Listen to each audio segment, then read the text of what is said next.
Good morning everyone, কেমন আছো সবাই? আরজি ব্লগে আর একটা নতুন ব্লগে তোমাদের সবাইকে স্বাগত এবং ওয়েলকাম। তো দেখো, সকাল সকাল একবার ঘর বাড়ি ঝাড়ু দেওয়া হয়ে গেছে পরিষ্কার। আবার এখানে নারকেল ছাড়িয়েছিলাম, একটু নোংরা পড়েছে, তা একটু ঝাড়ু দিয়ে পরিষ্কার করে নিলাম। তো এখন রান্নাঘরে চলে এসেছি।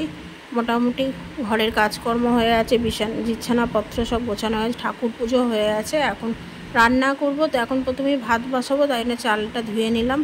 এই দেখো, হাঁড়িতে জল বসিয়ে দিয়েছি, চালটা ধুয়ে দিয়ে দিলাম।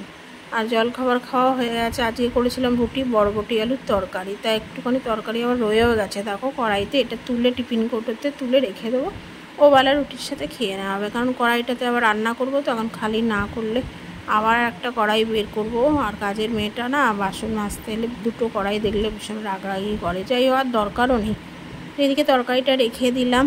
আর আসে কি রান্না করবো বলো তো? পমফ্রেট মাছ আর চিংড়ি মাছ।